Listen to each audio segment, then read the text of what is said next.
Insert disc 2. So Aaron, there was a new video released by the maker of the PC Classic this past week that's garnered a fair amount of attention on the internet, and I know you got something to say about it. Absolutely. The video in question was released, and it was the fellow featured in it's a guy named Eric Yoki. He is the guy behind the outfit Unit E, the people that have thrown their hat into the mini ring to do the PC Classic, which is the PC miniaturized PC that was unveiled in November. He released a new video, which I found very interesting, and I think what it tells me is that there's actually an Amiga connection that we're going to get into a little bit later on this PC Classic. But I thought I'd go over with you sort of a sounding board situation here, just some of the high points of what he talked about, and just to hear what you think about him. We can discuss them a little bit. So, first thing that Eric said was that the PC Classic got a lot of press. He named off a bunch of magazines, PC Magazine, and foreign magazines and websites. And so and as you recall, and he said he's got a resounding amount of success out of this thing. He's been very popular, and he's been surprised at the amount of feedback he got. Now, he also mentioned that the video was thrown together, and that's why it looked so crummy and sounded like crap. I don't know if you actually watched this video. How much of that do you buy? Do you think you just threw it together and not expecting a lot of feedback? I don't know. I mean, we throw this show together every week. Yeah, but we're not bringing out a multi-million-dollar product. Not even a multi-thousand-dollar product. I'm going to give him the benefit of the doubt. Okay. I mean, he says it was for a trade show. I thought that was kind of strange. It doesn't really matter, but it was wacky.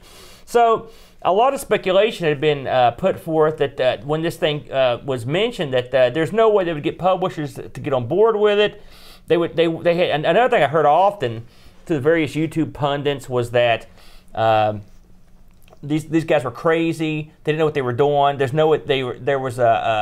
didn't have any connections in the business. And he said that not only had they had a huge reaction to the video, but many publishers and distributors had been contacting him. And as of right now, they have secured 41 licenses for the system, which is pretty good. And those are most of the people that came to them. He also went on to talk about how the system could be expanded, which is with they will have digital downloads, which means there'll be some sort of online element to this. And they'll also have expansion discs, which we'll get into more in a few minutes, but the expansion discs are going to be in the shape of little 5 1/4-inch discs that fit in a little disk drive on the side of it. Well, I think they're going to be SD cards that just That's right. stickers. That's right. But I don't know how to have stickers. I bet they probably look cool. I would make them look cool if it was me. It's going to have 2 user interfaces. There'll be one in a retro style and one in a more modern style. Now, they didn't show the modern style, but they did have a mock-up of what the retro style would look like. And the retro style looked to me like if you ever use the file manager in DOS, you know what I'm talking about? It's what it looked like. Like the DOS shell? That's right. Well, I mean, not the shell, but there was a file manager in DOS. I don't know, maybe before your time. You mean just like a command line where you DIR? No, not a command line, like a file manager where you could actually move files around. So it was almost like the in-between of DOS and a Windows. Okay. It's what it looked like. It was text-based. Think text-based file manager. I don't know how that's different than a DOS shell. It's extremely different. Look it up, bud. I can't educate you on DOS, pal, while we're sitting here. So this thing was supposed to get crowdfunded in December, and now this, take this with a grain of salt. But he said after the publicity and the distribution interest was so heavy, they have reassessed what they need crowdfunding to do. And he said in a few weeks they should have put crowdfunding up. So maybe, I don't know. That's kind of stuff who can say. And those things generally run behind. I looked into Unit E to see what they were into. They do a lot of arcade stuff, and I noticed one of the things that they make is those giant coffee table NES controllers. Really? Yeah. Okay. I have seen those before. I thought you'd get a kick out of that. That's right up your alley. So, I mean, they do lighting.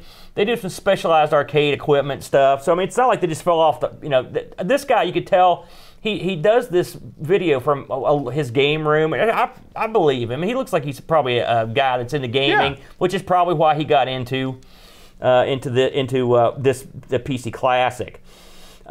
He also said that the reason they released that initial video was just to prove that they were actually people that could make the PC Classic and were legit. That's basically the only reason they did it, and he was surprised by the results. So he mentioned that he'd signed 41 licensees, but of those 41, very few were to be included on the main console. He reiterated that there will be 30 games, okay? Now, or 30-ish games. And so what that tells me is, what he says is that they're still in negotiations for the core games. He says he knows a lot of people won't put their money down until they see a games list. And hopefully he'll look at our list of the 30 games that must be included. But I would say that that's going to be the sticking point, and probably going to a lot of the additional costs or anything else will come from the people that how much it's going to cost to get these guys to get their games installed on the system. He said a lot of these publishers want money up front. They want so there are hoops to jump through in that aspect. So when he says they've got 41 people ready to go, it doesn't necessarily mean these are big names. It could be anybody. Now. He also addressed a lot of questions, and all the questions were, he picked poor questions, like why don't you use a Pi, or why isn't this DOS box? It's stuff that anyone could work out on their own, but I'll give him credit, he did address why, and basically to sum up what he said about why you wouldn't use DOS box, or why you wouldn't just put DOS box on Windows or get a Raspberry Pi, is that this is a device of convenience, just like any Mini. It's meant to put in your living room and hook up to your TV. And I don't think that's a dumb question, because you ask that question every single time we talk about a Mini. Why don't you just get a Raspberry Pi? Well, I think that's been answered by now. And I will say, in his defense, unlike say a Nintendo or a Super Nintendo or even other smaller systems, an Atari, there's more involved with setting up a PC to emulate, even on Windows, than there is to emulate those systems. I mean, PC can be complicated, or the Amiga. Sure. Also, something that he made abundantly clear in this is that this was a device that was meant to be in your living room hooked to your television. So what does that tell you? What it tells me, and this is speculative, is that the majority of the games in this are going to be meant to run with a gamepad. And so we'll see how that goes. Because it's a far leap from playing games with your gamepad on your couch to having a keyboard and a mouse of any variety sitting on your lap. Right. No easy task. So, and if you look at the PC world, when we looked over all those games, the amount of PC games that we picked that were games that we would play on a gamepad was actually quite small amongst the ones on there. There was a video, and people commented that in his first video, it showed him playing Doom on a joystick, and they were appalled. What are you doing playing Doom on a joystick? Well, in his mind, he was proving a point that he reiterated, which basically said, we can play this with a joystick. This is a joystick game. You can play it like this. And it kind of, to me, it looked like he was trying to get over the fact that you're going to play this with a gamepad or a joystick. Along the lines of the gamepad, someone asked if they had explored the possibility of getting Gravis gamepads on the system. And actually, he said they had talked to the people that own the license to Gravis. If you're an old PC user from way back, you'll remember Gravis as the ipso facto standard in PC gamepads. I had several Gravis gamepads, and they were all crap compared to console. So I don't know. It's a very misplaced nostalgia. He mentions that. He says people forget that these things weren't that great. Now, I liked my little Gravis gamepad, but I can understand how people didn't like them. And he said, so what he sort of alluded to, without 100% saying this, is they were looking to possibly license the Gravis name to put on something else, and possibly a gamepad, which I think, listen, nostalgia is nostalgia, but let's get something you can use to control the thing. If the C64 Mini has a flaw, it's that god-awful stick that came with it. So there you go. He was also asked if this thing would have a VGA port, or also another fellow asked if it would have a network port. Could you hook up CD-ROMs and load stuff off your PC? It will not have either of those ports. It will not have a serial, it will not have a parallel port. And the reasons are simple. You don't really need them. USB is the standard. I put a joystick port in this, and he's right. It would be cost ineffective, waste of money. It would also take up like half the board. That's right. So. That's right. He did say that it will come with Wi-Fi. In fact, he explained what the board was, which I'll get into that in a minute. and you'll be able to use Wi-Fi to do stuff. Plus, you'll be able to use one of the 3 USB ports on it to put in a USB to Ethernet port, and you should be able to play those network games. So that's something they're actually addressing. So for the people that were wondering if you're going to be playing Network Doom or anything like that, it looks like that's going to be something, if that game's included, it's a possibility. So, and here's the meat and potatoes Roy wanted to talk about. Someone asked, hey, can we install Windows on this? Can we install this and that? And the answer was no. And he said, one thing that people have to understand is that the PC Classic is not, and this is an exact quote, this isn't just a DOS PC. It will play home PC games from other PC manufacturers of that era. I found that a very intriguing possibility. And so let's look at the DOS era for a minute. And we're going to say that, let's say the late 80s to the early 90s, right? Which is sort of what we covered when we did the game show. What unspoken for computer existed in that time frame that has a wide, ready-to-use library of games that can be put on this thing that has a known and 100% running emulator on an ARM processor? The Acorn Archimedes. You got it. It's Acorn time. No, you don't. The Amiga, of course. The Amiga, which people have sort of ached for a Mini for a while, I think what he was talking about is Amiga emulation on the PC Classic. Now, to compound my thoughts on this, the PC Classic he mentioned is going to be running on a Orange Pi 0+2. Wow. Okay. What does that mean? Well, it's sort of a Retro Pi upgraded version or different version. Okay? A Raspberry Pi? It's not a Raspberry Pi. It's a different outfit. But it's like a clone of a Raspberry Pi? There's multitudes of these different Pis, if you've ever looked into them. It's an ARM processor. And I even actually got the specs down here. I mean, they're not super important. It's a quad core. I'm sure it's going to be more than enough to emulate DOS. Sure. Games, yeah. So, if you're familiar with the Amiga emulation on the Pi, you'll know the ARM processor has there's an excellent Amiga emulator out for it. And I think in the scope of things, this is the perfect avenue for Amiga emulation in a Mini form. We've talked about the Amiga Mini, and possibility of it for a while. It seems to me like this fellow could. What would you have to do to have Amiga games appear on this machine? Okay, there's really 3 things you have to do. You have to have the supporting software, right? Emulation. You would have to have the license from the games themselves, and you'd have to have the Kickstart license, right? Cloanto, as far as I know, have never made any sort of hardware. They were strictly a software-based outfit. If I was a man that was going to put games in this Mini and looking at other OSs or other computers to emulate, Amiga fits the bill perfectly all across the board.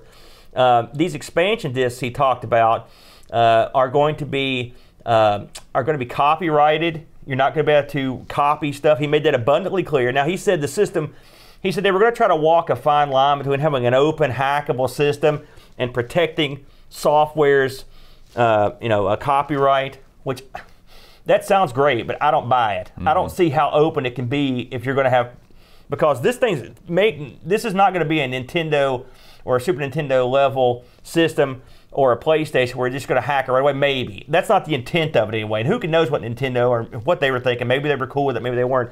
Their intention on this machine is to copyright and protect the software on it. All right, for the obvious reason. They're getting these old DOS game manufacturers and the people that own the rights to these games and possibly the Amiga stuff. And these guys they're going to get money out of this. And those guys probably haven't seen some money for a while on some of these properties. Anyway, I think with the capability of securing their property and the ability to license it cheaply, and I'm sure there are plenty of Amiga game manufacturers out there that are more than happy to license their stuff to get made on this thing. I think it's a winning combination. And I've got a strong feeling that that's exactly what he was talking about when he talked about other OSs. Because what other OSs really is there going to be of that era? Me and Boat speculated on the possibility of maybe an Atari property, but with Atari coming out with their own wacky little device. It seems probably pretty unlikely unless there's maybe like some ST stuff.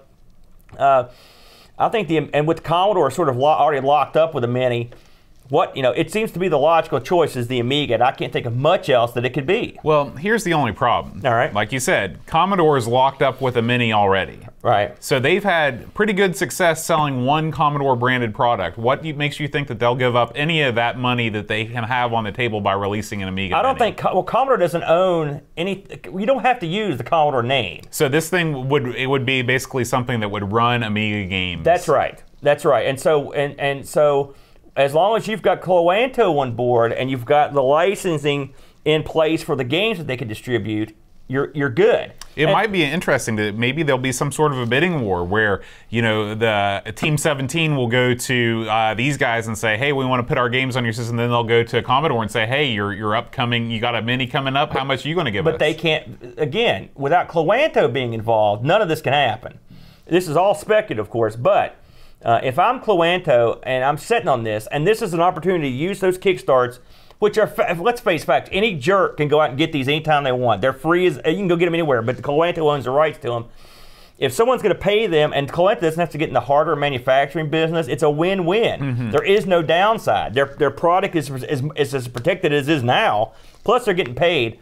Plus, there are plenty of Amiga games you could put on a PC Classic that would be good to go. You know what I'm saying? You could go in there and rig them up. It's a wham-bam operation. Something else the fellow mentioned is that some of these games would be made specifically for the PC Classics architecture, including one he talked about where they were literally changing the game to run on whatever the OS, the standard OS of the PC Classic is, to use joystick instead of whatever control mechanism it used before. So he pretty much ran that one in a lot, that there are going to be games specifically made for this architecture, which what that tells me is he's got developers or he's got people that are willing to go back and either change these games or make new games or make new renditions. This could get a little wacky if he ends up doing renditions of old DOS games made for the new system. I don't know, you could get into a weird area there, but this guy seems pretty smart. I don't think he's going to go down that road. That's just a guess. Let's see if there's anything I missed here. Oh, this is weird. The PC Classic has composite out as well as HDMI. Someone asked why, and he went into this long description of how CGA works. And CGA works by, and this is true, you could blend scan lines together to sort of generate different colors. I don't know what the bearing of that is on this. I don't know if that means that CGA games, if included on this, would look weirder on HDMI. I don't know, because PC emulation of CGA games tends to be pretty accurate, so I don't know how much smoke he's going in there. I haven't played many. I mean, and it may just be certain games that use that technique too. I don't know. Like I've watched playthroughs of CGA Lemmings on YouTube where people are playing out a DOS box and it looks okay. Right. He also mentioned that no specs had been settled on, so they're still in flux. And the Orange Pi, if they go with that there is a certain amount of changes you can make to that. He also mentioned that on top of the Orange Pi 0 plus 2, they have a custom board that like piggybacking on it that they've produced. So it won't be just like something you can go down to the store and replicate with an SD card. That's right. That's correct. One thing that he drove home was, because a lot of people asked about, hey, we could do this ourselves. Why are we going to pay the $99 for this? And I will say the guy's response was he's not an idiot. I'll give the guy credit. He said, listen, he goes, we know that a lot of you can go out and get similar results yourself. And maybe you can do it for under $100. But a lot of people can't. This is a Mini. This is a living room system that people can play that don't want any hassle. I thought about this quite a bit. So we were sort of leery of this thing when we first loaded it, talked about it. The more I think about it, the more I like the idea of it, because it is a real hassle to try to get some of these old games. God knows that on the Amiga how much we've struggled and toiled to try to get some of this stuff working. And even today, you still come across a random outlier that gives you trouble. And the PC is another one. This thing was a lot of these games were made for hardware that no longer exists. They were made to have IRQs and DMAs and stuff adjusted to fit their needs, and auto execs and memory configurations and upper and lower memory. it can be a real hassle. Even in the DOS box, it's still a hassle. So the idea of having 30 solid PC games out of the box, and he said the price probably won't go up, but it may come down a little.